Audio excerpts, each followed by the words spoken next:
യേശു മതി, ആ സ്നേഹം മതി, തൻ ക്രൂശു മതി എനിക്ക്. യേശു മതി, തൻ ഹിതം മതി, നിത്യജീവൻ മതി എനിക്ക്. യേശു മതി, ആ സ്നേഹം മതി, തൻ ക്രൂശു മതി എനിക്ക്. യേശു മതി. നമ്മൾ കഴിഞ്ഞ ദിവസം വായിച്ച 19-ാമത്തെ വാക്യം, നിങ്ങളുടെ പ്രാർത്ഥനയാലും യേശുക്രിസ്തുവിന്റെ ആത്മാവിന്റെ സഹായത്താലും അത് എനിക്ക് രക്ഷാകാരണമായി തീരുമെന്ന് ഞാൻ അറിയുന്നു. ഞാൻ ജയിലിൽ കിടക്കുക, നിങ്ങളുടെ പ്രാർത്ഥന സഹായത്താൽ എനിക്കത് എന്തായി തീരും? രക്ഷാകാരണമായി തീരും എന്ന് ഞാൻ അറിയുന്നു. ഞാൻ ജയിലിൽ കിടക്കുക, നിങ്ങൾ പ്രാർത്ഥിച്ചാൽ ഞാൻ എന്തു ചെയ്യും? ദൈവത്തിൻ്റെ ഹിതമാണെങ്കിൽ ഞാൻ ഇറങ്ങി വരും, വീണ്ടും ശുശ്രൂഷിക്കും. അടുത്ത വാക്യങ്ങൾ അത് വ്യക്തമാണ്. 20-ാമത്തെ വാക്യം, അങ്ങനെ ഞാൻ ഒന്നിനും ലജ്ജിച്ചു പോകാതെ പൂർണ്ണ ധൈര്യം കൊണ്ട് ക്രിസ്തുവിന്റെ ശരീരത്തിൽ ജീവനാകട്ടെ മരണത്താലാകട്ടെ എപ്പോഴും എന്ന പോലെ ഇപ്പോഴും മഹിമപ്പെടുകയുള്ളൂ എന്ന് പ്രതീക്ഷിക്കുകയും പ്രത്യാശിക്കുകയും ചെയ്യും. എന്തിനാ അങ്ങനെ എഴുതിയേക്കുന്നത്? അങ്ങനെ ഞാൻ ഒന്നിനും ലജ്ജിച്ചു പോകാതെ. ലജ്ജിച്ചു പോകേണ്ട ഒരു അവസ്ഥയാണ്. ഞാൻ പറഞ്ഞല്ലോ, കഴിഞ്ഞ 10-25 വർഷം 30 വർഷം ശക്തമായ ശുശ്രൂഷ. തന്നെ കണ്ടാൽ മതി, താനൊരു ദേശത്ത് പ്രവേശിക്കുമ്പോൾ പുറകെ കൂടെ, ആ ദേശത്തിൻ്റെ പുറയിലത്തെ ബോർഡറിൽ കൂടെ എന്ത് ചെയ്യും? സാത്താൻ ഇറങ്ങിപ്പോവും. ഒരു ഭവനത്തിൽ പ്രവേശിച്ച് കഴിഞ്ഞാൽ അത്രയും ശക്തനായിട്ട് നിന്ന അപ്പോസ്തലനാ. ഒരു വിഷയത്തിനും കോംപ്രമൈസ് ചെയ്യാതെ ഓരോ സഭയെ കറക്റ്റ് ചെയ്യുവാൻ. സാത്താൻ പോലും തന്നെ ആ വിഷയത്തിൽ എതിർക്കുവാൻ കഴിയാത്ത പ്രാഗൽഭ്യത്തോടുകൂടി വിശുദ്ധിയോടുകൂടിയാണ് താനെ കറക്ഷൻ ചെയ്യുന്നത്. തൻ്റെ ജീവിതത്തിൽ ഉള്ളത് മാത്രമേ താൻ എന്ത് ചെയ്തുള്ളൂ? പ്രസംഗിച്ചോളൂ. താൻ പ്രാക്ടീസ് ചെയ്യുന്ന മാത്രമേ താൻ പ്രസംഗിച്ചോളൂ. അപ്പം അത്ര പ്രാഗൽഭ്യത്തോടുകൂടി വിശുദ്ധിയോട് ശുശ്രൂഷ ചെയ്ത ഒരു അധികാരം ഉള്ള ഒരു അപ്പോസ്തലൻ. ഞാൻ പറഞ്ഞില്ലേ, ഒരു മനുഷ്യനെയും യെരുശലേമിലെ അപ്പോസ്തലന്മാരോട് പോലും ഒരു കാര്യങ്ങൾ ചോദിക്കാതെ പരിശുദ്ധാത്മാവ് തരുന്നത്, പ്രയോജനമുള്ളത് ഒട്ടും മറച്ചു വെക്കാതെ പറയുന്ന ഒരു അപ്പോസ്തലൻ, ശക്തനായ ഒരു അപ്പോസ്തലൻ. ഫെസ്റ്റസ് രാജാവായിക്കോട്ടെ, അഗ്രിപ്പ രാജാവായിക്കോട്ടെ, തനിക്കതൊന്നും വിഷയമല്ല. സാധുക്കളാണെങ്കിലും രാജാവാണെങ്കിലും ഒരുപോലെ താനും ചെയ്യും. എന്തു ചെയ്യും? ഈ ചങ്ങല ഒഴിച്ച് നീയും എന്നെപ്പോലെ ആകണം എന്ന് രാജാവിൻ്റെ മുഖത്ത് നോക്കി പറയുവാൻ അഭിഷേകം, ധൈര്യമുള്ളവൻ എന്നല്ല ഞാൻ പറയുന്നത്, അഭിഷേകമുള്ളവൻ, അധികാരത്തോടു കൂടിയാണ് താനത് പറഞ്ഞത്. സ്തോത്രം. വിറച്ചുപോയി രാജാവ്, നീയും എന്നെ അല്ലെങ്കിൽ ഇതിലോട്ട് വരാൻ പ്രേരിപ്പിക്കുവാണോ എന്ന് രാജാവ് ചോദിച്ചു പോയി. അത് അതിൻ്റെ നല്ല സെൻസിൽ തന്നെ എടുത്തു. അല്ലെ തന്നെ പടയാളികളോട് പറയേണ്ടതായിരുന്നു, ആ പറഞ്ഞതിന് എന്നെ ഇൻസൾട്ട് ചെയ്യുന്നതിന് തന്നെ പിടിച്ചുകൊണ്ട് പോകാൻ പറയേണ്ടതായിരുന്നു. അപ്പോൾ അങ്ങനെ പ്രവർത്തിക്കുന്ന ഒരു വ്യക്തി ഇപ്പം ജയിലിൽ കിടക്കുമ്പോൾ താൻ നിന്ദിതനായി തീരുക. പക്ഷെ താൻ പറയുക, അരയോപ കുന്നിൽ, അതാണ് തൻ്റെ ഏറ്റവും വലിയ സ്റ്റേജായിട്ട് നമ്മൾ ബൈബിളിൽ കാണുന്നത്. വലിയതെന്ന് പറഞ്ഞാൽ കൂടുതൽ ആൾക്കാർ കൂടിയെന്നല്ല, പ്രഭുക്കന്മാരും ജ്ഞാനികളും ഫിലോസഫേഴ്സും കൂടിയ ഒരു വേദിയിൽ. ഇപ്പം നമ്മുടെയൊക്കെ ഭാഷയിൽ പറഞ്ഞാൽ UN, ഇപ്പം ശശി തരൂരൊക്കെ അവിടെ ഇന്ത്യയെ റെപ്രസെൻ്റ് ചെയ്ത് സംസാരിച്ചിട്ടുള്ള പോലെ UN-ലൊക്കെ നമുക്ക്, അല്ലെങ്കിൽ രാജ്യത്തെ റെപ്രസെൻ്റ് ചെയ്ത് സംസാരിക്കുവാൻ, അല്ലെങ്കിൽ ക്രിസ്തുവിനെ റെപ്രസെൻ്റ് ചെയ്ത് സംസാരിക്കുവാൻ ദൈവം ഒരു അവസരം തരുമ്പോൾ അതൊക്കെ എത്ര വലിയ ശ്രേഷ്ഠമേറിയ കാര്യമല്ലേ. അരയോപക്കുന്നിൻ്റെ മുമ്പിൽ വലിയ അവിടെ വരുന്ന സാധാരണ ജ്ഞാനികളല്ല, റിസർച്ച് ആൾക്കാരല്ല, ഫിലോസഫേഴ്സ് അല്ല, ഇതുവരെയും ലോകത്തിൽ കണ്ടുപിടിച്ചിട്ടില്ലാത്ത അല്ലെങ്കിൽ ആൾക്കാർ ചിന്തിച്ചിട്ടില്ലാത്ത ഒരു പുതിയ ചിന്ത, ഒരു പുതിയ ഫിലോസഫി, ഒരു പുതിയ ടീച്ചിങ്, അതാണ് അവിടെ ഓരോരുത്തർ വന്ന് വിളമ്പുന്നത്. അപ്പോൾ അവിടെ സാധാരണ ജ്ഞാനികളല്ല, പുതിയത് ക്രിയേറ്റ് ചെയ്യുവാൻ അതുപോലെ ലോകത്തിൽ ജ്ഞാനികളായ വ്യക്തികളുടെ മുമ്പിൽ വരെയും പ്രസൻറ്റ്. അപ്പോൾ അത്രയും വലിയ വേദിയിൽ ക്രിസ്തുവിനെ പ്രസൻറ്റ് ചെയ്യുമ്പോഴും, താനിപ്പം ജയിലിൽ കിടന്ന് നല്ല ലേഖനങ്ങൾ സഭയിൽ എഴുതുമ്പോഴും താൻ ഒരുപോലെ കർത്താവിൽ സന്തോഷിക്കുന്ന ഒരു വ്യക്തി. അങ്ങനെ സന്തോഷിക്കണമെങ്കിൽ അത് ഒരു വ്യക്തതയുണ്ട്, ഇല്ലേ? തനിക്കൊരു നിശ്ചയമുണ്ട്. നമ്മുടെ വിചാരം ഈ വലിയ സ്റ്റേജസ് മാത്രമേ ഉള്ളൂ കർത്താവിന് വേണ്ടിയെന്നില്ലേ? ആരും അറിയാതെ ഒരു വ്യക്തിയോട് മാത്രം അവരുടെ കഷ്ടതയിൽ അവരെ സഹായിച്ചുകൊണ്ട് ക്രിസ്തുവിനെ അവരുടെ മുമ്പിൽ പ്രസൻറ്റ് ചെയ്യാൻ പറ്റുന്ന വേദികളും, PC നാക്കിൽ പ്രസംഗിച്ചാലും ഒരു വ്യക്തിയുടെ ഭവനത്തിൽ, ഒരു സാധുവായ വ്യക്തിയുടെ ഭവനത്തിൽ പോയി അവരുടെ കഷ്ടതയിൽ ഒരു ജാതീയ വ്യക്തിയോട് യേശുവിനെ പറ്റി പറഞ്ഞാലും ഒരുപോലാണ് അപ്പോസ്തലനോട് ഓർപ്പിക്കുന്നത്. I am not ashamed of the gospel of Christ. അവിടെ പ്രസംഗിച്ചാലും സുവിശേഷം, ഇവിടെ പ്രസംഗിച്ചാലും ഒരുപോലെ സുവിശേഷം. മനുഷ്യരെ പ്രസാദിപ്പിക്കാതെ അവരുടെ രൂപാന്തരത്തിനായി, അവരുടെ വിടുതലിനായി പറയുവാൻ ഒരു കൃപ. അതുകൊണ്ട് ഇവിടെ എഴുതിയിരിക്കുന്ന എൻ്റെ ബന്ധനം ഓർത്തൊന്നും ഞാൻ എന്ത് ചെയ്യുന്നില്ല, ലജ്ജിക്കുന്നില്ല. കാര്യം ഇവിടെ എല്ലാം എഴുതിയിട്ടുണ്ട്. കൊലോസ്യലേഖനത്തിൽ നമ്മൾ വായിച്ചു ബന്ധനം. അല്ലെങ്കിൽ ശരിക്കും തനിക്ക് ആ സന്തോഷം കർത്താവ് കൊടുത്തോണ്ട്, അല്ലെങ്കിൽ ആരാണേലും ഇന്നലെയും എന്നോടൊരു വ്യക്തി പറഞ്ഞു, ഞാനങ്ങ് മടുത്തു പോകുന്നു എന്ന് പറഞ്ഞു. ഈ ദൈവമക്കളൊക്കെ എന്തായി തീരുന്നത്? കർത്താവ് സന്തോഷം കൊടുത്തില്ലെങ്കിൽ എന്ത് സംഭവിക്കും? മടുത്തു പോകും. ഞാൻ കഴിഞ്ഞ പ്രാവശ്യം പറഞ്ഞല്ലോ, രണ്ട് വലിയ ദൈവദാസന്മാരാണ് എന്നോട് പറഞ്ഞത്. ഇടയ്ക്കൊക്കെ ഇങ്ങനെ ആൾക്കാർ ഹൃദയം തുറക്കുമ്പോൾ ദൈവമക്കളുടെ ഇടയ്ക്ക് വർഷങ്ങൾ ശുശ്രൂഷിച്ചവരുടെ ഇടയ്ക്ക് ഒരു ചെറിയ തീച്ചൂലയുടെ അനുഭവത്തിൽ കൂടി കടന്നു പോകുമ്പോൾ, ട്രെയിനിങ്ങിൽ കൂടി കടന്നു പോകുമ്പോൾ, ഈ ട്രെയിനിങ് എന്തിനാ? അതിശക്തമായിട്ട് വീണ്ടും ശുശ്രൂഷിക്കാനാണ്. ആ സമയത്ത് ആൾക്കാർ എന്തുവാ ചെയ്യുന്നത്? മടുത്തു പോകുന്നു. എന്നാ കാരണം? ഒരു നിശ്ചയമില്ല. എന്തുകൊണ്ട് യേശു എൻ്റെ ജീവിതത്തിൽ ഇങ്ങനെ ചെയ്തു? ചില വഴികൾ അടയ്ക്കും, ചില വഴികൾ കർത്താവ് തുറക്കും. നമ്മളിപ്പോഴായിരിക്കുന്ന ജീവിത നിലവാരത്തിന് ചിലപ്പോൾ ഒന്നുകൂടെ നമ്മൾ എന്ത് ചെയ്യും? ഒന്ന് അതിനാമേനും ഇല്ല, സ്തോത്രവുമില്ല, വ്യക്തതയുമില്ല. താഴ്ത്തും എന്നൊന്ന് പറ. ആരാ പറഞ്ഞത് ഉയർത്തുന്ന മാത്രം മാർഗമാണ്? ലോകത്തിൽ മാനിക്കും, ലോകത്തിൽ ഉയർത്തും എന്നൊക്കെ ഈ വർഷം ഉയർച്ചയുടെ വർഷമാണെന്നൊക്കെ പറഞ്ഞ് എല്ലാ ജാനുവരി 1-ാം തീയതി അടിച്ച് വിടുന്നതല്ലേ പാസ്റ്റർമാർ. ആമറി കൂവിയിട്ട് ഞായറാഴ്ച ഉച്ചയാകുമ്പോൾ ജാനുവരി 1-ാം തീയതി പ്രസംഗിച്ചിട്ട് ശബ്ദം പോലും കാണത്തില്ല. ഉയർച്ചയുടെ വർഷം എന്നൊക്കെ പറഞ്ഞിട്ടാണ് ആ ശബ്ദം ഉണ്ടാക്കുന്നത്. ചുമ്മാ മനുഷ്യനെ സന്തോഷിപ്പിക്കുവാൻ. എൻ്റെ യേശുവിന് കിട്ടാത്ത ഉയർച്ചയാണ്. ഇവിടെ നമ്മൾ പാടിയില്ലേ? ഭക്തന്മാർ ഇപ്പോഴൊന്നും വെളിപ്പാടുകളില്ലല്ലോ ദൈവദാസന്മാർക്ക്. ദൈവദാസന്മാർ ശക്തൻ എഴുതിയ പാട്ടുകൾ നമ്മൾ പാടിയില്ലേ? എൻ്റെ കർത്താവിന് തരാത്ത ഒരു പുകഴ്ചയും ലോകത്തിൻ്റെ ഒരു മാന്യതയും എനിക്ക് വേണ്ട. അത് പറയുവാൻ പരിശുദ്ധാത്മാവ് വേണം, സത്യാത്മാവ് വേണം. എല്ലാവരും പറയുന്ന ആത്മാവുണ്ടെന്നാണ്. എല്ലാവരും അന്യഭാഷയിലൊക്കെ ആരാധിക്കുന്നുണ്ട്, പോട്ടയിലും ആരാധിക്കുന്നുണ്ടെന്നേ. അപ്പോൾ സത്യാത്മാവ് ഉണ്ടെങ്കിൽ മാത്രമേ ഈ വെളിപ്പാട് നമുക്ക് എന്ത് ചെയ്യത്തുള്ളൂ? മനസ്സിലാകത്തുള്ളൂ. അപ്പോൾ ചിലപ്പം കർത്താവ് ഉയർത്തിയെന്നിരിക്കും, ചിലപ്പം കർത്താവ് ആരോഗ്യം തന്നെന്നിരിക്കും, ചിലപ്പം കർത്താവ് ഇച്ചിരി ക്ഷീണമൊക്കെ തരുന്നേ. അപ്പോഴും ഒരുപോലെ കർത്താവിനെ സ്തുതിക്കുന്നു. വാഴ്തൽ ഉയർച്ചയുടെ സമയത്ത് മാത്രമേ സ്തുതിക്കത്തുള്ളൂ. അത് ജാതികളുടെ നമ്മുടെ ഉള്ളിൽ ഒരു പരിശുദ്ധാത്മാവുണ്ട്, നമുക്കൊരു നിശ്ചയമുണ്ട്. ഈ പക്ഷി പറക്കുവാൻ തെള്ളി താഴോട്ടിടുമ്പോഴും അപ്പനമ്മമാർ ചില ടഫ് ട്രെയിനിങ്സ് കുഞ്ഞുങ്ങൾക്ക് കൊടുക്കുമ്പോഴും ഒക്കെ അവർക്കൊരു വ്യക്തതയുണ്ട്. അവർ ചെയ്യുന്നതിനൊരു പേർപ്പസ് ഉണ്ട്, ഒരു ഉദ്ദേശമുണ്ട്. കുഞ്ഞുങ്ങൾക്കും ഒരു ഉറപ്പ് ഉണ്ടാകും. അപ്പനെ അമ്മയും ശരിക്കും അറിയാവുന്ന കുഞ്ഞുങ്ങൾക്ക് എന്ത് ചെയ്യും? ഒരു ഉറപ്പുണ്ടാകും, ഇത് എൻ്റെ നന്മയ്ക്ക് വേണ്ടിയായി ചെയ്യുന്നത്, ഞാനൊന്ന് ടഫായി തീരുവാനാണ്. സ്തോത്രം. അപ്പോൾ ദൈവം കടത്തിവിടുന്ന എല്ലാ സാഹചര്യങ്ങളും അവിടെ പൗലോസ് സത്യം പറഞ്ഞു കഴിഞ്ഞാൽ ഈ ശുശ്രൂഷയുടെ നല്ല ഒരു സമയത്ത്, ഈ അവസാനത്തെ സമയത്ത്, അല്ലെങ്കിൽ നല്ല ശക്തിയോടുകൂടി നിൽക്കുന്ന സമയത്ത് തൻ്റെ ഒത്തിരി വർഷങ്ങൾ ജയിലിൽ കൊണ്ടിട്ട് മാനുഷിക ബുദ്ധിയിൽ ചിന്തിച്ച് കഴിഞ്ഞാൽ കളഞ്ഞു. എൻ്റെ സ്റ്റേജസ് കർത്താവ് എന്ത് ചെയ്തു? നമ്മുടെ ഇപ്പോഴത്തെ ഭാഷയിൽ പറഞ്ഞാൽ എൻ്റെ ഓപ്പർച്യൂണിറ്റീസ് കർത്താവ് എന്ത് ചെയ്തു? കളഞ്ഞു. ഞാനിപ്പോൾ ഒന്നും ചെയ്യുവാൻ കഴിയാതെ കയ്യും കാലും, എന്നാൽ ഈ ജയിലിലിട്ടോ ഈ കയ്യും കാലും ഈ വലിയ ക്രിമിനൽസിന് ഞാനെന്തോ ഓടിപ്പോകുമോ? കയ്യും കാലും ആമത്തിൽ ഇൻ മൈ ചെയിൻസ് എന്നാണ് ഇംഗ്ലീഷ് ബൈബിൾ എഴുതിയേക്കുന്നത്. സത്യം മാത്രമേ ബൈബിളിൽ എഴുതത്തുള്ളൂ. അപ്പോൾ കയ്യും കാലും ഒന്ന് ലേഖനം എഴുതണ്ടേ? ഒന്ന് ഫ്രീ ആയിട്ട് എഴുതിക്കോട്ടെന്നേ. ഈ കയ്യിലൊക്കെ കർത്താവ് എന്തിനാ ഇത് ഇങ്ങനെ അനുവദിച്ച്? അപ്പോൾ തന്നെ വാദിച്ച് ആ കോടതി വാദിച്ച് തന്നെ ഒരു വലിയ ക്രിമിനലായിട്ട് ഒരിക്കലും നമ്മൾ പറയുമല്ലോ മരണം വരെയും തൂക്കിക്കൊല്ലുക എന്നൊക്കെ പറയുന്ന പോലെ മരണം വരെയും ജയിലിൽ കിടക്കട്ടെന്ന് പറഞ്ഞാണ് തന്നെ അവിടെ ഇട്ടിരിക്കുന്നത്. പിരിയളകും, വിൽ ഗെറ്റ് മാഡ്. അല്ലെങ്കിൽ അതുപോലെ നമ്മൾ എന്തുകൊണ്ട് കർത്താവ് ഇങ്ങനെ എൻ്റെ ജീവിതത്തിൽ നിന്നൊക്കെ ചോദിച്ചു പോകുന്ന ഒരു അനുഭവത്തിനും എത്ര നിശ്ചയത്തോടെ ഐ ആം നോട്ട് അഷെയിംഡ്. സാത്താൻ ലജ്ജിച്ച് പോയില്ല ഒരൊറ്റ വാക്യത്തിൽ. ഞാൻ ലജ്ജിച്ച് പോകത്തില്ല. എന്നെ കളിയാക്കുന്നവർ കാണും. ഞാൻ ഒത്തിരി പേരെ കറക്റ്റ് ചെയ്തിട്ടുണ്ട്. കൊരിന്ത്യ സഭയും ഗലാത്യ സഭയൊക്കെ അവരുടെ പാപങ്ങൾ അല്ലെങ്കിൽ അവരുടെ കുറവുകൾ വിളിച്ച് പറഞ്ഞുകൊണ്ട് അവരൊക്കെ നിന്ദിക്കുന്നുണ്ടായിരിക്കും. പൗലോസ് അറിയുന്നുമുണ്ട്. ഇതൊക്കെ പലരിൽ കൂടെ എന്ത് ചെയ്യുന്നുണ്ട്? അവിടെ പൗലോസിനെ കണ്ട് വിസിറ്റ് ചെയ്യാൻ വരുന്ന സഹോദരന്മാരെ കൂടെ പൗലോസ് അറിയുന്നുണ്ട്. ഈ saying I am not ashamed, ഞാൻ ലജ്ജിച്ചു പോകുന്നില്ല എന്ന് പറഞ്ഞിട്ടാണ് 21 തൊട്ട് 23 വരെ അത് വായിച്ചു. എന്നാൽ ജഡത്തിൽ ജീവിക്കുന്നതിനാൽ എന്റെ വേലയ്ക്ക് ഫലം വരുമെങ്കിൽ ഏത് തിരഞ്ഞെടുക്കേണ്ടു എന്ന് ഞാൻ അറിയുന്നില്ല. ഇവ രണ്ടിനാലും ഞാൻ ഞെരുങ്ങുന്നു. വിട്ടുപിരിഞ്ഞ് ക്രിസ്തുവിനോട് കൂടി ഇരിപ്പാൻ എനിക്ക് കാംക്ഷയുണ്ട്. അത് അത്യുത്തമമല്ല. നമ്മൾ വിചാരിക്കും ശരിക്കും പൗലോസിന് എന്തോ നിരാശ കൊണ്ട് പറയണോ? അതുകൊണ്ട് അതിൻ്റെ മേലിൽ എഴുതിയിരിക്കുന്ന സന്തോഷത്തോടുകൂടി താൻ പറയണം. 21-ാമത്തെ വാക്യത്തിൽ എഴുതിയിരിക്കുന്ന എന്തുവാ? എനിക്ക് ജീവിക്കുന്നത് ക്രിസ്തുവും മരിക്കുന്നത് ലാഭവും.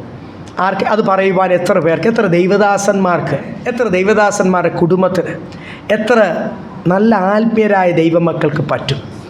മരിക്കുന്നത് ലാഭമാണ്, ജീവിച്ചാലും കർത്താവിന് ലാഭം. കാര്യം എന്നറിയാം, ഞാൻ ജീവിക്കുന്നത് എനിക്ക് വേണ്ടിയല്ല. നിങ്ങളുടെ ശ്രദ്ധ ഇവിടെ ഉണ്ടോ? ഞാൻ ജീവിക്കുന്നത് ആർക്ക് വേണ്ടിയല്ല? എനിക്ക് വേണ്ടിയല്ല. ഞാൻ ജീവിക്കുന്നത് കംപ്ലീറ്റ്ലി കർത്താവിന് വേണ്ടിയാണ്. അതുകൊണ്ട് ജീവിച്ചാൽ ആർക്കാ ലാഭം? മരിച്ചാൽ ആർക്കാ ലാഭം? കാരണം എന്തുവാ? ഈ ദുഷ്ടലോകം വിട്ട് ഈ കുറച്ച് നാളോട് നമ്മൾ ജീവിച്ചാൽ, ഞാൻ ഇപ്പം കൃപയിലാണ് നിൽക്കുന്നത്.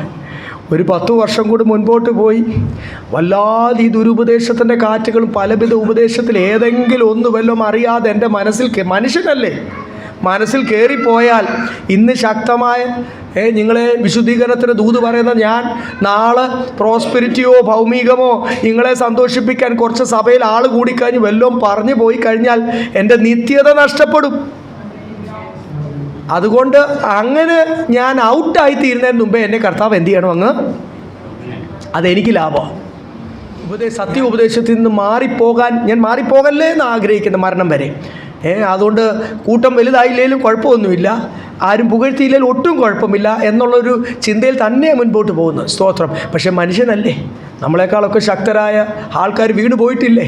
അതുകൊണ്ടാണ് പൗലോസ് പറഞ്ഞു, ഇന്ന് ഞാൻ സന്തോഷത്തോടുകൂടി കൃപയോടുകൂടി നിൽക്കുമ്പോൾ മരിക്കുന്നത് എനിക്കാ ലാഭം, ജീവിച്ചാൽ ആർക്കാ ലാഭം? ക്രിസ്തുവിന്. അങ്ങനല്ലേ? 22 ജഡത്തിൽ ജീവിക്കുന്നതിനാൽ എന്റെ വേലയ്ക്ക് ഫലം വരുമെങ്കിൽ ഏത് തിരഞ്ഞെടുക്കേണ്ടു എന്ന് ഞാൻ അറിയുന്നില്ല.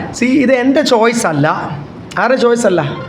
പലരും പറയുന്നു പ്രാർത്ഥിച്ച്. കഴിഞ്ഞ ദിവസം ഒരു സഹോദരൻ എന്നോട് പറഞ്ഞു, എസ്തേർ പ്രാർത്ഥിച്ച് കാര്യങ്ങളൊക്കെ മാറ്റിയില്ലേ, അപ്പം നമുക്കും എന്ത് ചെയ്യാം? ഞാൻ ചോദിച്ചു, എസ്തേർ ജാതീയ രാജാവിനെ അല്ലേ കല്യാണം കഴിച്ചത്? അപ്പം നമുക്കും എന്ത് ചെയ്യാം? ജാതികളെ കല്യാണം കഴിക്കാമോ? എസ്തേർ പഴയ നിയമത്തിൽ ഉപവാസം ജനം മുഴുവനുമാണ്, പഴയ നിയമത്തിൽ വിടുതൽ ഇസ്രായേലിന് മുഴുവനുമാണ്, ഇസ്രായേലിന് മാത്രമാണ്. അപ്പം നാളുകളായി ബാബിലോണി അല്ലെങ്കിൽ അടിമത്തത്തിൽ കിടക്കുന്ന ഒരു ജനത്തെ വിടുവിക്കുവാൻ കർത്താവ് ഒരു എസ്തേറിനെ ഉപയോഗിച്ചു. അത് സത്യമാണ്. അവിടുത്തെ രീതി എന്ന് പറയുന്നത് ഇവിടുത്തെ അനുഗ്രഹങ്ങളാണ്. കനാൻ എവിടെ? ഈ ലോകത്തിലാണ്, സ്വർഗത്തിലല്ല. സ്വർഗമൊന്നും അവർക്ക് അറിയത്തില്ല. കനാൻ ഇവിടെ മനോഹര ദേശമാണ്, അവരുടെ അവകാശം. മൂത്ത മക്കൾ ആർക്കുള്ളതാണ്? യഹോവയ്ക്കുള്ളതാണ്. അപ്പോൾ അവിടെ ചില നിയമങ്ങളാണ്. ജനത്തിന് മുഴുവനും മാത്രമേ വിടുതൽ കിട്ടത്തുള്ളൂ, ഒരാൾക്കല്ല അവിടെ വിടുതൽ. ആർക്കാ? ഇസ്രായേലിന് വിടുതൽ കിട്ടിയില്ലെങ്കിൽ ഇസ്രായേൽ മുഴുവൻ അടിമകളാണ്. ഒരാൾ വിശ്വസ്തമായ ഒരു ദാനിയേൽ ഉണ്ടായിരുന്നു ആ കാലത്ത്. ശത്രുക്കും മേശകും അബേദ്നെഗോഗും ഉണ്ടായിട്ട് കാര്യമില്ല. ഇസ്രായേൽ മുഴുവനും എന്തുവാ 430 വർഷം ഈ ദാനിയേലും ഇവരൊക്കെ ഉള്ള സമയത്ത് ഹോൾ ഇസ്രായേൽ എന്ത് ചെയ്ത് 430 വർഷം എവിടെ ആയിരുന്നു? അടിമകളായിട്ട്.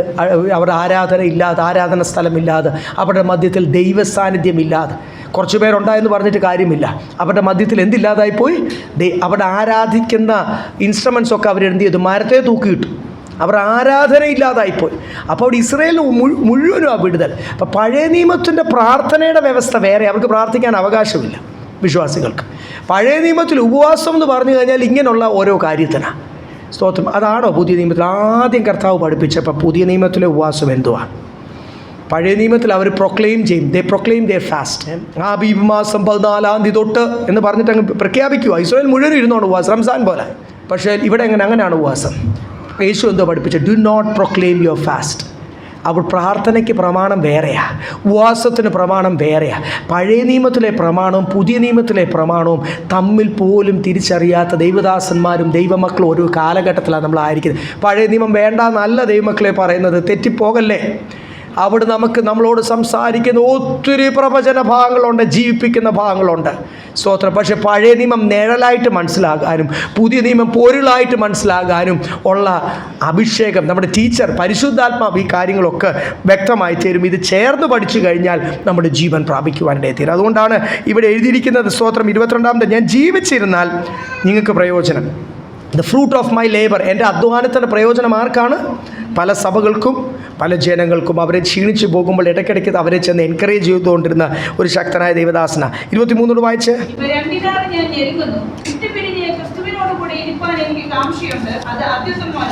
വിട്ടുപിരിഞ്ഞ് ക്രിസ്തുവിനോടുകൂടി ഇരിക്കുവാനാണ് എനിക്കിഷ്ടം. പക്ഷേ ഇത് രണ്ടിനാലും ഞാൻ ഞരങ്ങുന്നു. എന്തുവാന്ന് എനിക്കറിയത്തില്ല. താൻ ഒരു അൺസർട്ടനിറ്റിയാണ് തൻ്റെ മുമ്പിൽ. അൺസർട്ടനിറ്റി ഇവിടെ വ്യക്തമാകുന്നുണ്ട്. ഭാവിയിൽ എന്തോ നടക്കാൻ പോകുന്ന ഈ ജയിൽ വാസത്തോടു കൂടി അവരെന്നെ അവസാനം തൂക്കിലേപ്പിക്കും എന്ന് പറഞ്ഞാണ്, അല്ല വാൾ വെച്ച് വെട്ടിക്കൊല. ഇന്നാണ് തൂക്കിലേപ്പിക്കുന്നത് ഇന്ത്യയിൽ. പലയിടത്തും ചിലർ ഇലക്ട്രിക് ചെയർ ഉപയോഗിക്കും, ചിലർ സ്ലോ പോയിസണാണ്. ഓരോ രാജ്യങ്ങളുടെ സിസ്റ്റമാണ്, എക്സിക്യൂഷൻ മാർഗമാണ്. അന്ന് ക്രൂശിലേൽപ്പിക്കുക അല്ലെങ്കിൽ തല വെട്ടുക. നമുക്കറിയാമല്ലോ അപ്പോസ്തലന്മാരുടെയൊക്കെ വാൾ വെച്ചിട്ട് തല വെട്ടും. അപ്പോൾ കൊല്ലുന്നവരെയും മരണം വരെയും ജയിലിൽ നിന്ന് പറഞ്ഞ്, ജീവപര്യന്തം നോക്കുക അല്ലെങ്കിൽ മരണം വരെയും ജയിലിൽ നിന്ന് പറഞ്ഞാണ് തന്നെ ഇട്ടിരിക്കുന്നത്. അതുകൊണ്ട് താൻ ഇനി വെളി വരുമോ എന്ന് അറിയത്തില്ല. തനിക്കൊരു അൺസേർട്ടനിറ്റിയാണ്. കർത്താവ് ഓരോ വിഷയങ്ങളും വ്യക്തമാക്കുന്ന തക്ക സമയത്താണ്. നമുക്ക് പല വിഷയങ്ങളില്ല അൺസേർട്ടനിറ്റി. എനിക്കും ഉണ്ട്, നിങ്ങൾക്കും ഉണ്ട്. നാളെ എന്തായി തീരും? ഞാൻ ഇവിടെ ആയിരിക്കുമോ വേറൊരു സ്ഥലത്തായിരിക്കുമോ, ഞാൻ എത്ര നാൾ ജീവിക്കും, ഞാൻ എത്ര നാൾ പ്രവർത്തിക്കും, ഇന്നുള്ള ആരോഗ്യം നാളെ എനിക്ക് കാണുമോ, മക്കളുടെ വിഷയങ്ങളായിക്കോട്ടെ, ഭാവി കാര്യങ്ങളായിക്കോട്ടെ, ഞാൻ എവിടെ താമസിക്കും, എവിടെ എൻ്റെ വരുമാന മാർഗം എങ്ങനെയാണ്, ഇങ്ങനെയുള്ള പല വിഷയങ്ങൾ എനിക്കും നിങ്ങൾക്കും എന്തുണ്ട്, അനിശ്ചിതത്വമുണ്ട്, അൺസർട്ടിറ്റിയാണ്. അതുപോലെ പൗലോസ് പറയുമ്പോൾ ഞാൻ ജയിലിൽ നിന്ന് ഇറങ്ങുമോ ഇല്ലയോ എന്നും എനിക്ക് കർത്താവ് വെളിപ്പെടുത്താതെ എങ്ങനെ പറയും? ഇന്നത്തെ പ്രവാചകന്മാരൊക്കെ ആണെങ്കിൽ പറഞ്ഞേ സന്തോഷിപ്പിക്കുന്നങ്ങ് പറഞ്ഞേ ഇറങ്ങും നിശ്ചയം. അങ്ങനെയൊന്നും പറയാൻ താൻ ചെയ്യത്തില്ല.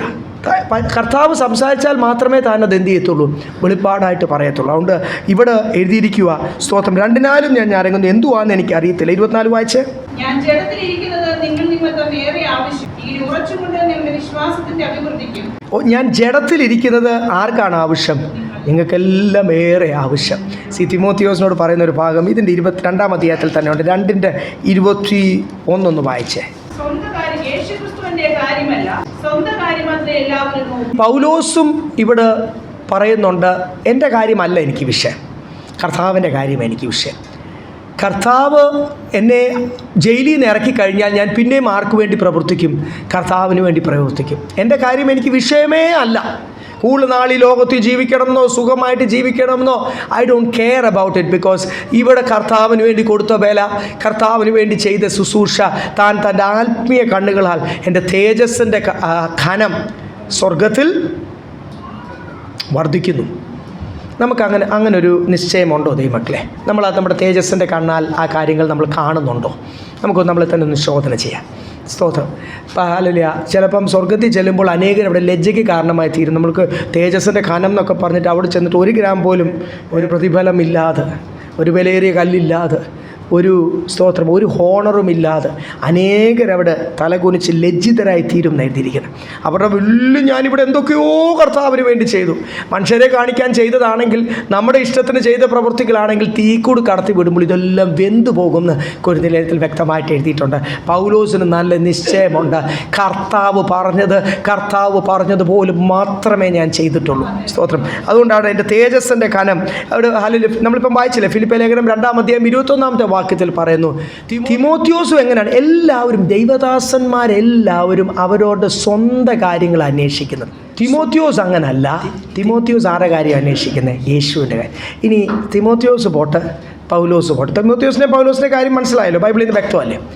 2 പേരും സ്വന്തം കാര്യമല്ല അന്വേഷിക്കുന്നത്, യേശുവിൻ്റെ കാര്യമാണ് അന്വേഷിക്കുന്നത്. ഇനി ആ ഒരു ക്വസ്റ്റ്യൻ നമ്മളിലേക്ക് തിരിയട്ടെ. വചനം പഠിച്ച് മുൻപോട്ട് പോവാം. ഫിലിപ്പിയ ലേഖനം 1-ാം അധ്യായം കഴിഞ്ഞു, ഇന്ന് കഴിയും. 2-ാം അധ്യായത്തിലേക്ക് കയറി വെളിപ്പാട് പുസ്തകം നമ്മൾ നേരത്തെ കഴിഞ്ഞു. ഇങ്ങനെ ബൈബിൾ തീർന്നങ്ങ് പോവാം, പഠിച്ചങ്ങ് പണ്ഡിതരായി തീരുക. ഈ ക്വസ്റ്റ്യൻ ഇടയ്ക്ക് എന്ത് ചെയ്യണം? നമ്മളോടൊന്ന് ചോദിക്കണം. പൗലോസും തിമോത്തിയോസും ശക്തരായി ദൈവത്തിന് വേണ്ടി നിൽക്കുവാൻ കാരണം അവർക്ക് ദൈവം നല്ല വെളിപ്പാടുകൾ. ഇന്ന് ഞാൻ നോക്കുവാൻ ഒന്ന് പ്രാർത്ഥിക്കാൻ പറഞ്ഞപ്പം പ്രാർത്ഥിക്കാൻ പറ്റാതിരിക്കുന്ന ദൈവമക്കളെ ഞാനിന്നിവിടെ കണ്ടു.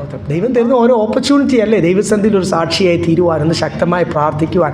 അതൊന്നും പിന്നീട് ചിലപ്പം കിട്ടിയെന്ന് വരത്തില്ല. ഇപ്പം ആത്മീയ കൂട്ടം സഭ ചെറുതാണ്, നിങ്ങൾക്കൊക്കെ അവസരങ്ങൾ കിട്ടുന്നുണ്ട്. അവസരങ്ങൾ എന്ത് ചെയ്യും? ആൾക്കാരൊക്കെ കൂടുന്ന അനുസരിച്ചും വേറൊരു സഭയിൽ, വലിയൊരു സഭയിലൊക്കെ നിങ്ങൾ പോകുമ്പോൾ അവസരം ഇല്ലെന്ന് വരും.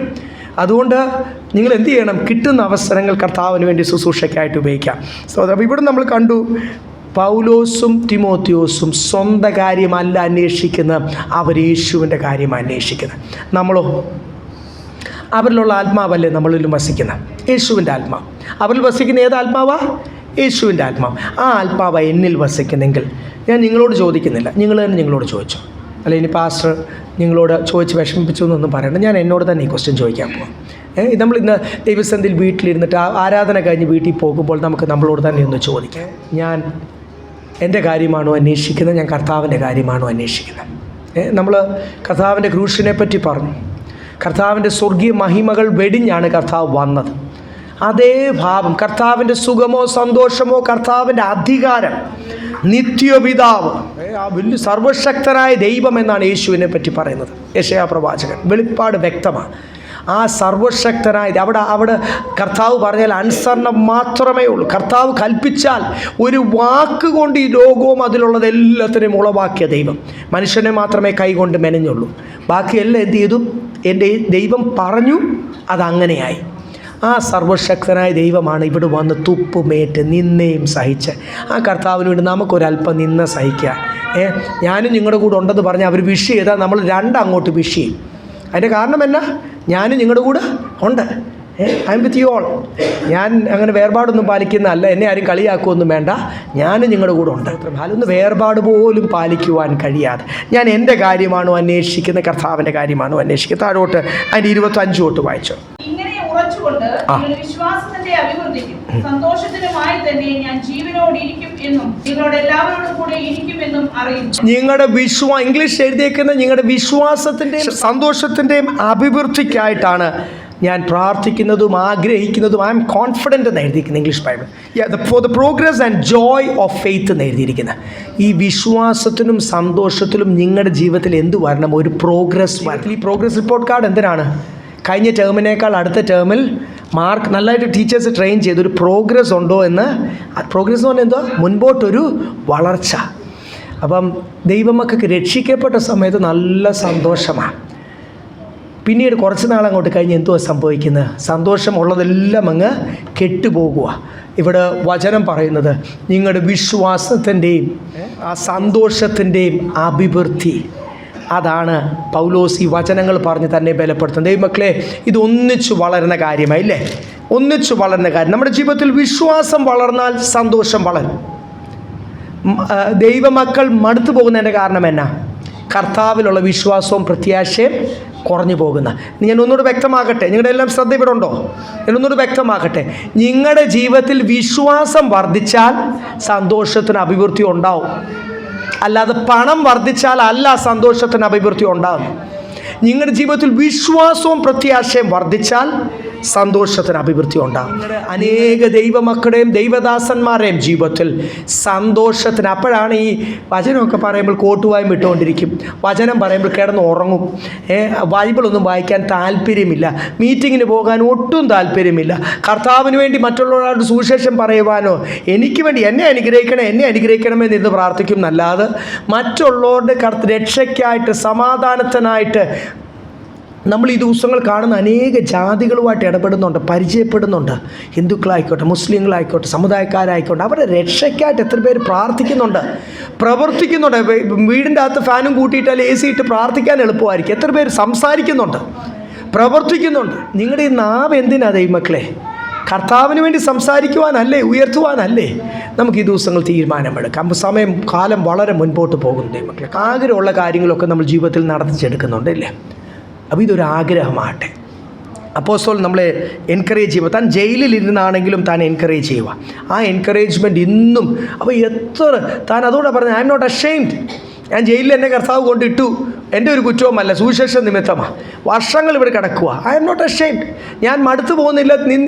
ആ ഒരു സന്തോഷം, ഉറപ്പും നിശ്ചയമാണ് ഈ 4 ലേഖനങ്ങൾ കൂടെ. ആ കാലഘട്ടം ഒത്തിരി ലേഖനങ്ങൾ എഴുതി കാണും, ബൈബിളിൽ ചേർത്ത്. ആ ജയിലിൽ ഒത്തിരി പ്രാവശ്യം ജയിലിലും കിടന്നിട്ടുണ്ട്. ആ പ്രാവശ്യം ജയിലിൽ കിടന്ന ഈ 4 ലേഖനത്തിൽ കൂടെ ഇന്നും കൊച്ചിയിലെ സഭയിൽ എന്നെയും നിങ്ങളെയൊക്കെ എനിക്ക് ഏറ്റവും നമ്മളെയൊക്കെ ജീവിപ്പിക്കുന്ന ലേഖനങ്ങളായി 4 ലേഖനങ്ങളില്ലേ? അടുത്ത കൊലോസ് ലേഖനങ്ങൾ പഠിക്കുമ്പോൾ ഇതിനേക്കാൾ ഒരു സ്റ്റെപ്പ് ഹെഡാണ്.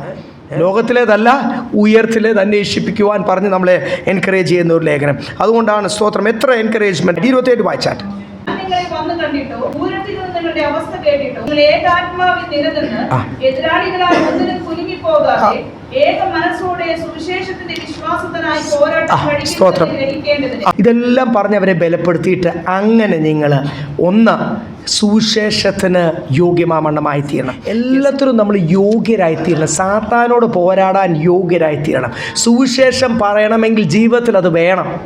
പലരും ജീവിതത്തിലില്ലാതെ കർത്താവ് നിങ്ങളെ വിടുവിക്കുമെന്നും പ്രാർത്ഥിച്ച കാര്യങ്ങൾ സാധിക്കും എന്നൊക്കെ പറഞ്ഞ് എന്തെങ്കിലുമൊക്കെ പറയാൻ നമുക്ക് കേൾക്കാം. പക്ഷേ ജീവിതത്തിൽ വിശുദ്ധിയോടുകൂടി കർത്താവിന് വേണ്ടി നമ്മൾ സംസാരിക്കുമ്പോൾ worthy of the gospel of Christ. എത്ര സുവിശേഷകരാ ശരിക്കും ജീവിതത്തോടുകൂടി. ഒത്തിരി പേര് പരസ്യങ്ങൾ നടത്തുന്നുണ്ട്, ഒത്തിരി പേര് ഭവനങ്ങൾ സന്ദർശിക്കുന്നുണ്ട്, ഒത്തിരി പേര് ട്രാക്റ്റുകൾ കൊടുക്കുന്നുണ്ട്. ഈ നാളുകൾ അതൊരു ജോലി പോലും പലരും ചെയ്യുമ്പോൾ ഒത്തിരി പേര് കൺവെൻഷൻ പ്രസംഗിക്കുന്നു, ഒത്തിരി പേര് സഭ നടത്തുന്നുണ്ട്. എത്ര പേരാണ് ഇതിൻ്റെ അകത്ത് ശരിക്കും യോഗ്യരായിട്ട് നിൽക്കുന്നത്? ഫിലിപ്പിയിലെ സഭയോട് പറയുമ്പോൾ നിങ്ങൾ എന്ത് ചെയ്യണം? ക്രിസ്തുവിൻ്റെ സുവിശേഷത്തിന് യോഗ്യമാവണം. ഞാൻ വേറെ ആളോട് സുവിശേഷം പറയണമെങ്കിൽ ഞാൻ എത്ര താഴ്മയോടുകൂടി എൻ്റെ ജീവിതം പരിശോധിച്ച് അവരെന്നിൽ നിന്ന് ഒരു തിക്ത അനുഭവങ്ങളും നമ്മളൊക്കെ മനുഷ്യരെ ചിലപ്പോൾ റിയാക്ട് ചെയ്യാൻ അറിയാതെ ഓർത്തോണം. അങ്ങനെ റിയാക്ട് ചെയ്താൽ പിന്നെ എനിക്ക് നാളെ ആ വ്യക്തിയോട് എന്ത് ചെയ്യാൻ പറ്റത്തില്ല, സുവിശേഷം അറിയിക്കുവാൻ പറ്റത്തില്ല. പെട്ടെന്ന് ആത്മാവിൻ്റെ കൺട്രോൾ ഈ ജഡത്തിനെ ഓവർ റിയാക്ട് ചെയ്യുന്ന ജഡത്തെ എന്ത് ചെയ്യണം, ഒന്ന് ദണ്ണിപ്പിച്ച് അടിമയാക്കണം എന്നാ അപ്പോസ്തലൻ്റെ ഭാഷയിൽ പറഞ്ഞു. ഒന്ന് ഒതുക്കണം. സ്തോത്രം. അതുകൊണ്ട് ഞാൻ സംസാരിക്കുന്നതും ഞാൻ വേറെ ആടെ കുറ്റം പറയുമ്പോൾ ഓർത്തോണം, ക്രിസ്തുവിൻ്റെ സുവിശേഷത്തിന് യോഗ്യമാവണ്ണമാകാൻ പറ്റത്തില്ല. വേറൊരാൾക്ക് ദോഷമായിട്ട് ചെയ്യുവാനോ പറയുവാനോ സാത്താൻ എനിക്ക് അവനെ അങ്ങനെ വിട്ടാൽ ശരിയാകത്തില്ല, പകരം ചെയ്യണം എന്ന് ചിന്തിക്കുമ്പോൾ ഓർത്തോണം, ക്രിസ്തുവിൻ്റെ സുവിശേഷത്തിന് ഫിലിപ്പിയിലെ സഭയോട് പറയുക, നിങ്ങൾ എന്ത് ചെയ്യണം, ഏകാത്മാവിൽ നിങ്ങൾ നിൽക്കണം. പലരും പല കാഴ്ചപ്പാട് നിൽക്കാൻ പറ്റത്തില്ല. ഒരു ദൈവസന്നിധിയിൽ ഇരിക്കുന്നവർ പലരും പല ചിന്ത, പല കാഴ്ചപ്പാട്. ഒരാൾക്ക് വേറൊരു രീതിയിലാണ് വചനം മനസ്സിലാക്കിയിരിക്കുന്നത്, ഒരാൾ കർത്താവ് പ്രവർത്തിക്കത്തില്ല. ആ കൂട്ടത്തിൽ കർത്താവ് എന്ത് ചെയ്യത്തില്ല, പ്രവർത്തിക്കത്തില്ല. അതുകൊണ്ടാണ് like minded in one spirit, നിങ്ങൾക്ക് ഏകാത്മാവിൽ ഏക മനസ്സോടുകൂടി ഒന്നിലും കുലുങ്ങിപ്പോകാതെ അങ്ങനെ ശക്തരാണോ നമ്മൾ? നമ്മളൊരു ചെറിയ വിഷയം വരുമ്പോൾ ഇടറിപ്പോകുന്നവരാണോ ദൈവമക്കളെ? ഒന്നിലും കുലുങ്ങിപ്പോകാതെ ഏകാത്മാവിൽ സ്റ്റാൻഡ് ഫാസ്റ്റ്, സ്ട്രൈവ് ടുഗദർ എന്നൊക്കെ എഴുതിയേക്കുന്നത്. എന്ന് വെച്ചാൽ നിങ്ങൾ അതിനുവേണ്ടി പ്രയത്നിക്കണം, പോരാടണം, ഉത്സാഹിക്കണം. ഏകാത്മാവിൽ ഒന്നിനും കുലുങ്ങിപ്പോകാതെ. നമ്മളെ കുലുക്കുവാനുള്ള കാര്യങ്ങൾ മാത്രമേ എന്ത് വരത്തുള്ളൂ? യെസ്, സാത്താൻ ഇങ്ങനെ കൊണ്ടുവരും. സന്തോഷമായിട്ട് സഭ പോകുമ്പോൾ ആ സഭയുടെ സന്തോഷം കളയുവാൻ, ഐക്യത കളയുവാനുള്ള കാര്യം സാത്താൻ ചെയ്യും. ഇവിടെ നമ്മളെല്ലാവരും ഫാമിലിയാണ്, കമ്മിറ്റിയല്ല. ഇവിടെ എന്തുവാണ്? ഫാമിലിയാണ്. സ്തോത്രം. അങ്ങോട്ടും ഇങ്ങോട്ടും കരുതി ഏക മനസ്സോട് കർത്താവ് ഇന്ന് നമ്മളെ നിർത്തുന്ന പോലെ എന്നും നമുക്കായിരിക്കാൻ കർത്താവ് നമ്മളെ സഹായിക്കട്ടെ. ഈ സ്നേഹത്തിൽ എന്ത് ചെയ്യണം? ഒരു വർധനവുണ്ടാകണം. വിശ്വാസത്തിൽ എന്ത് ചെയ്യണം? ഒരു വർധനവുണ്ടാകണം. വിശ്വാസത്തിൽ വർധനവുണ്ടാകുമ്പോൾ ഓട്ടോമാറ്റിക്കായിട്ട് ഇവിടെ കണ്ടില്ലേ, സന്തോഷത്തിലും എന്തുണ്ടാവും? വർധനവുണ്ടാകും എന്ന് അപ്പോസ്തലൻ ഓർപ്പിച്ചാണ് അതിൻ്റെ അവസാനത്തെ വാക്യങ്ങളിലേക്ക് 28 വായിച്ചോ. ഇത് അവരുടെ നാശത്തിനും നിങ്ങളുടെ രക്ഷയ്ക്കും ഒരു അടയാളമാകും. നിങ്ങൾ എന്നെ വേദനിപ്പിക്കുന്നവരുണ്ട്. ഇത്രയും ഞാൻ അവർക്ക് വേണ്ടി പ്രവർത്തിച്ചിട്ട് അവരെയൊക്കെ വിശ്വാസി കൊണ്ടുവന്നത് ഒത്തിരി പേര് ഈ സഭകളെല്ലാം. ഫിലിപ്പിയിൽ എങ്ങനെ സഭയുണ്ടായി, എഫെസോസിൽ എങ്ങനെ സഭയുണ്ടായി. എഫെസോസിലെ കാര്യമൊക്കെ പറയുമ്പോൾ പകൽ 3 വർഷം കണ്ണുനീരോടുകൂടി അർത്തമീസ് ദേവിയുടെ പോരാട്ടം. ഈ സെമിരാമിസും ഈ മാതാവിൻ്റെ ശക്തി പോലത്തെ ഒരു ശക്തിയാണേ. ഒരു അമ്മയും കുഞ്ഞിൻ്റെ ആ ഒരു പണ്ടത്തെ അസ്തോര പ്രതിഷ്ഠ അല്ലെങ്കിൽ ഈ ഇഷ്ടാർ ദേവിയുടെ ഒക്കെ ശക്തി പോലത്തെ ഒരു ദേവിയാണ് ഈ അർത്തമീസ് ദേവി. ലോകം മുഴുവനും ഭജിച്ചു വരുന്നത്. നീ ആ ദേവിക്കെതിരെ പറഞ്ഞോ എന്ന് പറഞ്ഞാണ് തന്നെ കൊല്ലാൻ അവിടെ പിടിച്ചത്. ആ ശക്തിയൊക്കെ വളരെ ഞാൻ ഇല്ലാതായി പോകുമോ എന്ന് വിചാരിച്ച് ഞാൻ ഭയപ്പെട്ടു എന്നാണ് എഫെസോസിൽ പറഞ്ഞത്. അത്രയും വില കൊടുത്ത് കൊരിന്തിൽ സഭയുണ്ടായി. കൊരിന്തിലെ ആൾക്കാർ ലാസ്റ്റ് പൗലോസിനെ വിളിച്ച് അവന് പ്രാന്താന്നാണ് പറഞ്ഞത്. Is out of his mind എന്നാണ് ഇംഗ്ലീഷ് ബൈബിൾ എഴുതിയേക്കുന്നത്. മനസ്സിന് അവന് ആത്മീയം കൂടി എരിവ് കൂടിയിട്ട് എന്ത് ചെയ്തു? ഈ പ്രാന്തൻ്റെ വിളിയൊക്കെ കർത്താവും കേട്ടതാണ്. യേശുവിനെ വിളിച്ചത്, അപ്പോസ്തലനെ വിളിച്ചു. സ്തോത്രം. ആ പാതയിൽ കൂടാണ് ആര് പോകുന്നത്? നമ്മൾ ചിലപ്പോൾ നമ്മുടെ റിലേറ്റീവ്സിനോട് പറയുക, ഈ ഈസ്റ്ററൊക്കെ ജാതി ഉത്സവം എന്ന് പറഞ്ഞാൽ നിനക്ക് എന്താണെന്ന് പറയും? വട്ടാന്ന് പറയും. യേശുവിനോട് പറഞ്ഞു വട്ടാന്ന് പറഞ്ഞു, അപ്പോസ്തലനെ പ്രാന്താന്ന് പറഞ്ഞു. നമ്മൾ ഉപദേശിക്കുമ്പോൾ ആർക്കും ഉപദേശം ഇഷ്ടമല്ല. എല്ലാവർക്കും ഇഷ്ടം മെജോറിറ്റിയുടെ കൂടി ലോകത്തിൻ്റെ രീതി, റീസൺ ഫോർ സെലിബ്രേഷൻ എന്ന് പറയുന്ന പോലെ അടിച്ച് പൊളിച്ച് ജീവിക്കുക.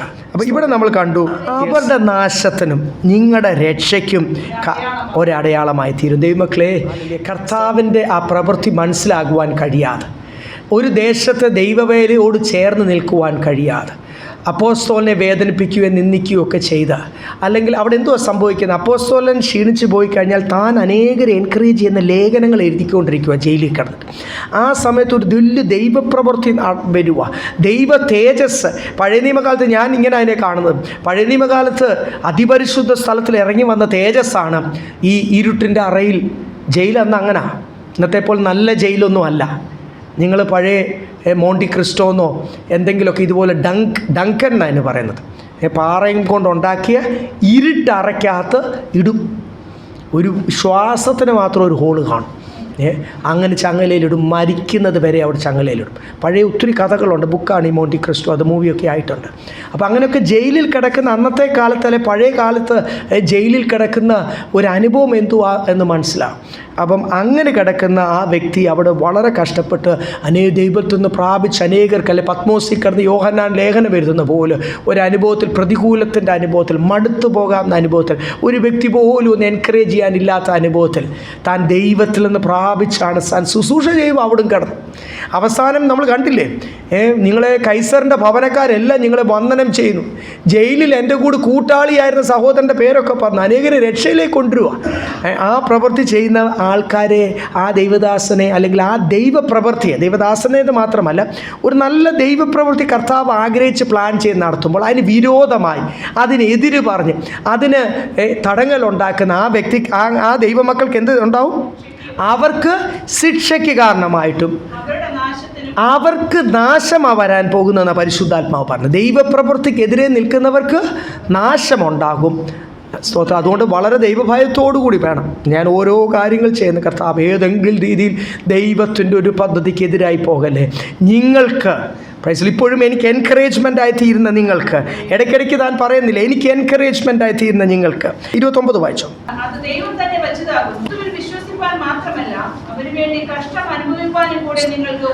ക്രിസ്തുവിൽ വിശ്വസിപ്പാൻ മാത്രമല്ല അവന് വേണ്ടി അനേക കഷ്ടം സഹിക്കുവാൻ നിങ്ങൾക്കൊരു വരം നൽകിയിരിക്കുന്നു.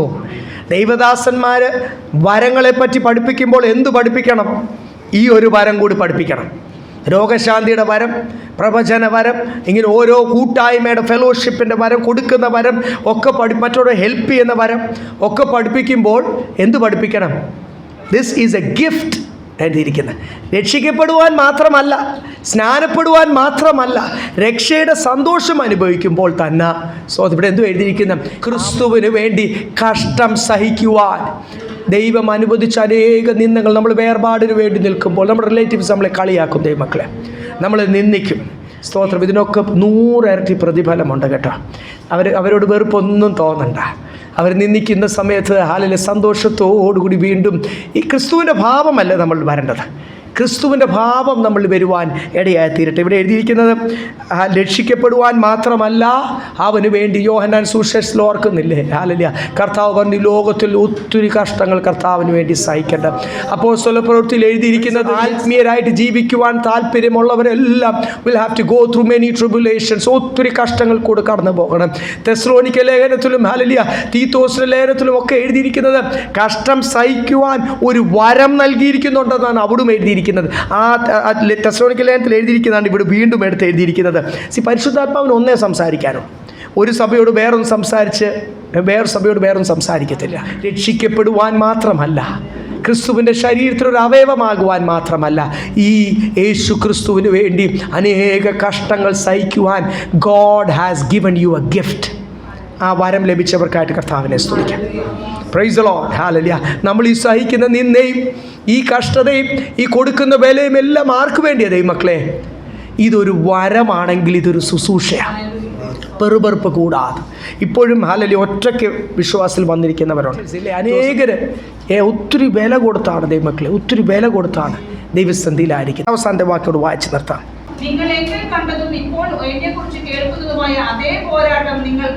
ഈ പോരാട്ടം എനിക്ക് മാത്രമല്ല, അതേ പോരാട്ടം ആർക്കുണ്ട്? നിങ്ങൾക്കുമുണ്ട്. പിശാച് എന്തുവാ വന്ന് പറയുന്നത്? ചെവിയിൽ വന്ന് പറയുന്നത് പൗലോസിനോട് പറയുന്നത്, പൗലോസേ മറ്റുള്ളവരൊക്കെ മിടുക്കരായിട്ട് വെളിയിരിക്കുക, നീ ഓവറായിട്ട് വചനം പറഞ്ഞുകൊണ്ടല്ലേ. ചിലർ പറയും ഓവറായിട്ട് വലിയ വിശുദ്ധിയൊന്നും വേണ്ട, അതുകൊണ്ടാണ് ഈ കഷ്ടതയൊക്കെ ജീവിതത്തിൽ വരുന്നത്.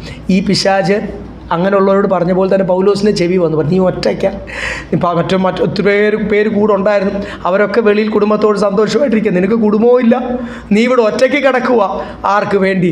ക്രിസ്തുവിന് വേണ്ടി. ഇത്രയൊക്കെ എരിവ് വേണമായിരുന്നു എന്നൊക്കെ ചോദിക്കുമ്പോൾ പൗലോസ് പറയുക, ഞാൻ ഒറ്റയ്ക്കല്ല, എൻ്റെ പോൽ തന്നെ വിളിക്കപ്പെട്ട് കർത്താവിന് വേണ്ടി കഷ്ടവും നിന്ദയും സഹിക്കുവാൻ വിളിക്കപ്പെട്ട ഒത്തിരി ദൈവജനമുണ്ട്.